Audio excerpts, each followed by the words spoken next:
नमस्कार और the deep dive में आपका स्वागत है। आज हम एक ऐसी दुनिया में उतर रहे हैं जहां चिट्ठियां तो चलती हैं, फाइलें भी मोटी होती जाती हैं, लेकिन न्याय अक्सर कहीं गुम हो जाता है। हम बात कर रहे हैं भारत में नौकरशाही की जवाबदेही की। हमारे पास आरएमएन न्यूज़ का एक लेख है जो एक पत्रकार राकेश रमन के अपने अनुभव पर आधारित है। और आज का हमारा मिशन ये समझना है कि जब आप सबूतों के साथ देश के कुछ सबसे वरिष्ठ आईएएस अधिकारियों के खिलाफ भ्रष्टाचार की शिकायत करते हैं, तो उस शिकायत का होता क्या है। हम्म। ये कहानी एक शिकायत से शुरू होती है, जवाब मिलता है लगभग 4 साल बाद, हम्म। और वो भी सिर्फ एक वाक्य में। तो चलिए इस प्रशासनिक भूल भलैया की परतों को एक-एक करके खोलते हैं। और ये जानना बहुत जरूरी है क्योंकि ये सिर्फ एक व्यक्ति या एक शिकायत की कहानी नहीं है। ये उस पूरे सिस्टम पर रोशनी डालती है, उस प्रक्रिया पर जो अक्सर बहुत शक्तिशाली अधिकारियों से जुड़े मामलों में इस्तेमाल होती है। मतलब एक पैटर्न है। हाँ, बिल्कुल। ये मामला हमें दिखाता है कि कैसे सिस्टम एक तरह से खुद को बचाने के लिए काम कर सकता है। तो चलिए कहानी की शुरुआत से शुरू करते हैं। तारीख है 3 अप्रैल 2022। हम्म। पत्रकार राकेश रमन गृह मंत्रालय यानी एमएचए में एक औपचारिक शिकायत दर्ज करते हैं। ये शिकायत दिल्ली कैडर के कुछ सीनियर आईएएस अधिकारियों के खिलाफ थी। और आरोप भी कोई छोटे मोटे नहीं थे। नहीं, बिल्कुल नहीं। भ्रष्टाचार, अपने पद का गलत इस्तेमाल और मिलीभगत। और ये सिर्फ हवाई बातें नहीं थी। शिकायत के साथ पूरे दस्तावेजी सबूत भी दिए गए थे। और यहीं पर जो सबसे पहली बात चौंकाती है वो है समय, टाइमलाइन। हाँ। शिकायत हुई 2022 में। इसके बाद एक लंबी, आप कह सकते हैं गहरी खामोशी छा जाती है। कोई अपडेट नहीं, कोई जानकारी नहीं। और फिर लगभग 4 साल बाद 15 जनवरी 2026 को गृह मंत्रालय का जवाब आता है। 4 साल। 4 साल। जरा सोचिए, किसी भी जांच के लिए 4 साल का समय कितना लंबा होता है। सबूत धुंधले पड़ सकते हैं, गवाह मुकर सकते हैं, अधिकारी रिटायर भी हो सकते हैं, बहुत कुछ हो सकता है। 4 साल इंतजार करने के बाद सिर्फ एक लाइन का जवाब कि जांच की जा रही है। क्या ये सामान्य है, या ये अपने आप में एक तरह का जवाब है जो कह रहा है कि हम इसमें दिलचस्पी नहीं रखते। देखिए, ये दोनों है। इतना लंबा समय लगना सामान्य नहीं होना चाहिए, लेकिन दुर्भाग्य से ऐसे मामलों में ये एक पैटर्न बन चुका है। और हाँ, ये एक कोड वर्ड की तरह है। अच्छा। जब कोई सरकारी विभाग कहता है अंडर एग्जामिनेशन या जांच की जा रही है, तो वो अक्सर ये नहीं कह रहा होता कि हम सच की तह तक जा रहे हैं। वो कह रहा होता है कि हमने आपकी शिकायत को रजिस्टर कर लिया है, अब आप जाइए और इंतजार कीजिए। कितना इंतजार। बस यही सवाल है, कितना इंतजार। इसकी कोई समय सीमा नहीं होती। और जो जवाब आया वो भी बड़ा दिलचस्प था। सिर्फ एक वाक्य, श्री राकेश रमन द्वारा आईएएस अधिकारियों के खिलाफ लगाए गए विशिष्ट आरोपों के संबंध में दिल्ली की एनसीटी सरकार से एक तथ्यात्मक रिपोर्ट प्राप्त हुई है। इसकी जांच की जा रही है। बस बस। 4 साल का निचोड़ इस एक लाइन में। और इस एक लाइन में ही पूरी कहानी छिपी है। पहली बात, दिल्ली सरकार से तथ्यात्मक रिपोर्ट मिली है। ये अपने आप में एक समस्या है जिस पर हम बाद में आएंगे। ठीक है। दूसरी और ज्यादा जरूरी बात है, ये वाक्यांश जांच की जा रही है। ये एक प्रशासनिक ब्लैक होल जैसा है, जहाँ शिकायतें और सबूत डाल तो दिए जाते हैं, पर वो कभी बाहर नहीं आते। मतलब कोई नतीजा नहीं, कोई जवाबदेही नहीं। बस एक अंतहीन प्रक्रिया का आश्वासन। तो एक तरफ एमएचए लगभग 4 साल से इस मामले पर बैठा हुआ है, लेकिन कहानी में एक और परत है, और ये चीजों को और भी ज्यादा उलझा देती है। एमएचए के इस जवाब से कुछ महीने पहले ही शिकायतकर्ता ने एक और दरवाजा खटखटाया था, है ना। हाँ, और यहीं से मामला और पेचीदा हो जाता है। 3 जुलाई 2025 को, यानी एमएचए के जवाब से लगभग 6 महीने पहले, राकेश रमन ने कार्मिक और प्रशिक्षण विभाग यानी डीओपीटी को भी लिखा था। जो सीधे आईएएस अधिकारियों के कैडर को नियंत्रित करता है। बिल्कुल। उन्होंने भारत सरकार के सचिव स्तर के अधिकारियों से जुड़े आरोपों के बारे में डीओपीटी को सूचित किया। और डीओपीटी का रवैया एमएचए से बिल्कुल अलग था। जमीन आसमान का फर्क था। उन्होंने बहुत तेजी से काम किया। कितनी तेजी से। डीओपीटी को पत्र मिला और सिर्फ 18 दिनों के अंदर 21 जुलाई 2025 को उन्होंने एक ऑफिस मेमोरेंडम जारी कर दिया। इसमें उन्होंने कैबिनेट सचिवालय को मामले की जांच करने का निर्देश दिया। ये अपने आप में बहुत बड़ी बात है। एक मिनट, यहाँ कैबिनेट सेक्रेटेरिएट का जिक्र आया। जो लोग हमारी व्यवस्था की बारीकियों को नहीं जानते, उनके लिए ये समझना क्यों जरूरी है, ये ब्यूरोक्रेटिक हायरार्की में कहाँ आता है। देखिए, ये सबसे ऊपर है। कैबिनेट सेक्रेटेरिएट सीधे प्रधानमंत्री के अधीन काम करता है। अच्छा। ये भारत की पूरी नौकरशाही का, आप कह सकते हैं, नर्व सेंटर है।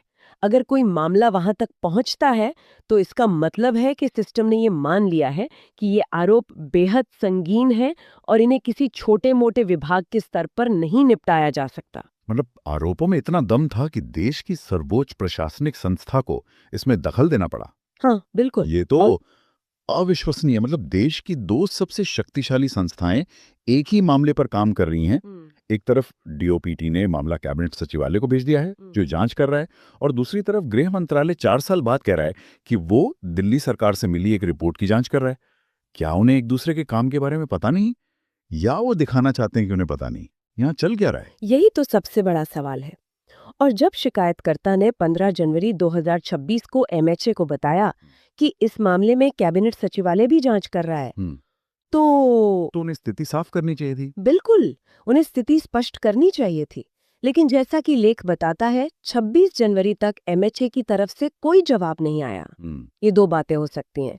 या तो ये विभागों के बीच तालमेल की भयानक कमी है कि एक हाथ को पता ही नहीं दूसरा क्या कर रहा है, ना पाए।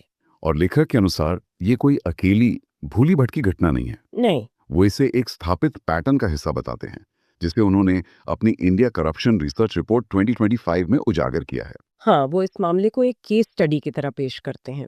रिपोर्ट में एक प्रक्रिया का जिक्र है जिसे उन्होंने नाम दिया है प्रशासनिक रूप से दम घोटना, एडमिनिस्ट्रेटिवली स्मदर्ड। ये शब्द सुनने में भारी लगता है, इसे थोड़ा आसान भाषा में समझाएंगे?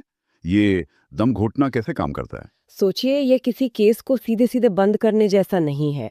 वो तो एक तरह की हत्या होगी जिस पर सवाल उठ सकते हैं।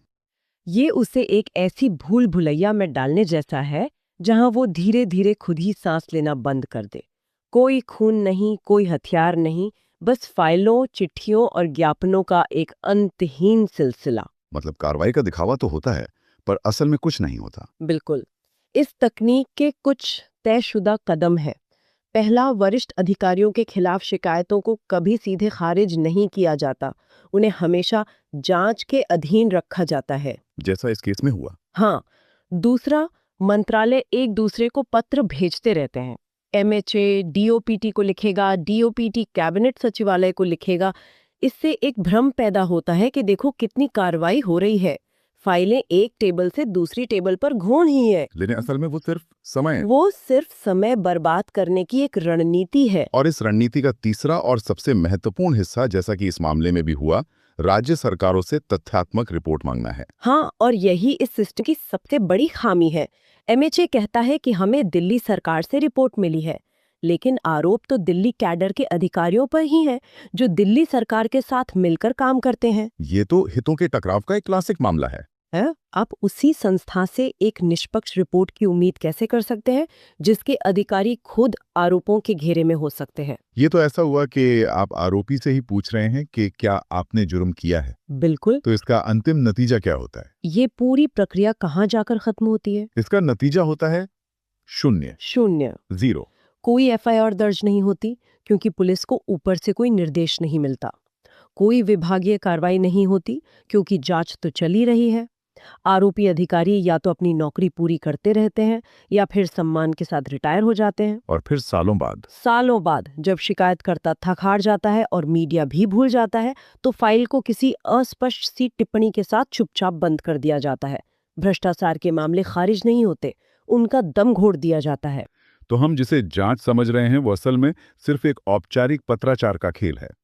एक कागजी कार्रवाई जिसका मकसद न्याय करना नहीं बल्कि न्याय की प्रक्रिया को ही सजा बना देना है। आपने बिल्कुल सही पकड़ा। ये जवाबदेही का एक भ्रम है। सिस्टम ये दिखाने की पूरी कोशिश करता है कि वो कितना पारदर्शी और जवाबदेह है।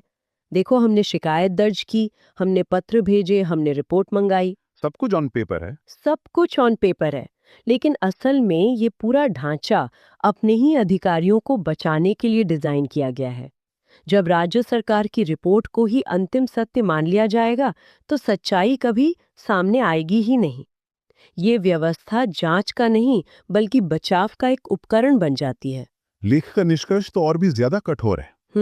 उसमें कहा गया है कि भारत में नौकरशाही भ्रष्टाचार इसलिए नहीं बचता क्योंकि वो छिपा हुआ है, बल्कि इसलिए बचता है क्योंकि उसे संरक्षित किया जाता है। हाँ, और ये एक बहुत ही महत्वपूर्ण बात है।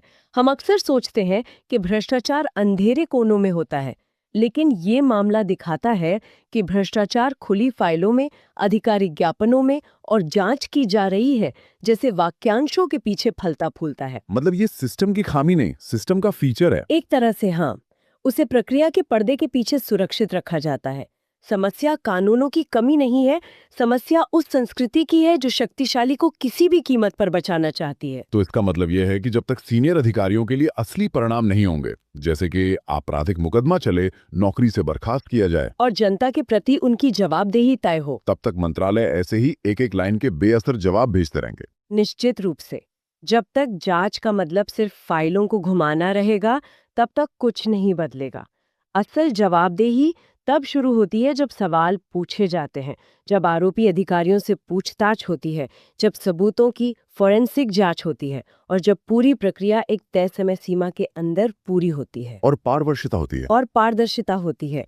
जब तक ये नहीं होता तब तक ये सब सिर्फ एक दिखावा है। तो आज हमने देखा कि कैसे सबूतों के साथ दर्ज की गई एक गंभीर भ्रष्टाचार की शिकायत नौकरशाही की एक जटिल भूलभुलैया में सालों तक भटकती रहती है।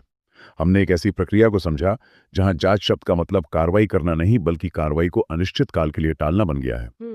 एक ऐसा सिस्टम जो गुनहगारों को सजा देने के बजाय खुद को और अपनों को बचाने के लिए काम करता हुआ दिखाई देता है। और ये हमें एक बहुत ही बुनियादी और महत्वपूर्ण सवाल पर लाकर छोड़ देता है कि अगर जांच की प्रक्रिया ही हाँ, अगर जांच की प्रक्रिया ही जिसमें कोई पारदर्शिता नहीं है, कोई समय सीमा नहीं है, खुद सजा से बचाने का एक हथियार बन जाए, तो एक आम नागरिक या कोई विसिल ब्लोअर न्याय की उम्मीद में कहाँ जाएगा?